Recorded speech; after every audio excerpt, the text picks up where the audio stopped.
চট্টগ্রাম বন্দর দেশের অর্থনীতির হৃৎপিণ্ড, সক্ষমতা বাড়াতে বিদেশিদের যুক্ত করার তাগিদ প্রধান উপদেষ্টার।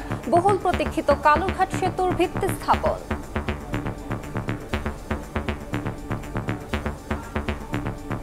চট্টগ্রাম বন্দরটা হলো বাংলাদেশের অর্থনীতির হৃৎপিণ্ড। এটা শুধু হৃৎপিণ্ড বাংলাদেশের জন্য না, আশেপাশের দেশগুলোর সঙ্গে সংযুক্ত। এই হৃৎপিণ্ডের চিকিৎসার দরকার আমাদেরকে সবচেয়ে সেরা চিকিৎসক এটার পেছনে দিতে হবে, যাতে এই হৃৎপিণ্ড বিরাট আকারে আমাদের বানিয়ে দিতে পারে।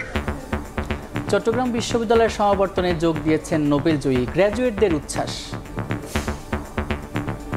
প্রধান উপদেষ্টা আসছেন, সবকিছু মিলিয়ে আসলে অনুভূতিটা অন্যরকম মনে হচ্ছে। আবার প্রথম দিনের মতো সবার সাথে দেখা হয়ে আমার খুবই ভালো লাগছে। এখানে অনেক আছে যে 10 বছরে আমার দেখা হয় না। আগের সেই স্মৃতিগুলা একদম বেশ উঠতেছে। এটা যেন রেগুলার হয়, নিয়মিত হয়, এটাই আমি আবেদন করব। ঢাকা বিশ্ববিদ্যালয়ের শিক্ষার্থী সাম্য হত্যার বিচার দাবিতে বিক্ষোভ। ভিসি প্রক্টরের পদত্যাগ দাবি ছাত্রদলের। বাদজোহর কেন্দ্রীয় মসজিদে জানাজা, 3 বহিরাগত গ্রেফতার।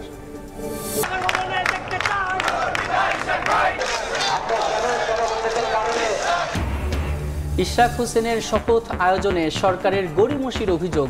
মেয়রের দায়িত্ব বুঝিয়ে দেওয়ার দাবিতে নগর ভবনের সামনে বিক্ষোভ, যান চলাচল ব্যাহত। জামায়াতের নিবন্ধন ও প্রতীক নিয়ে আপিল শুনানি শেষ। রায় 1 জুন। দুর্নীতির মামলায় ডাক্তার জুবাইদার রহমানের জামিন। কারাদণ্ডের রায়ের বিরুদ্ধে আপিল শুনবেন হাইকোর্ট। এবং এবার আওয়ামী লীগ ও অঙ্গ সংগঠনের ওয়েবসাইট, ফেসবুক সহ সামাজিক মাধ্যমের সব প্ল্যাটফর্ম বন্ধের উদ্যোগ। বিটিআরসিকে জাতীয় সাইবার নিরাপত্তা এজেন্সির চিঠি।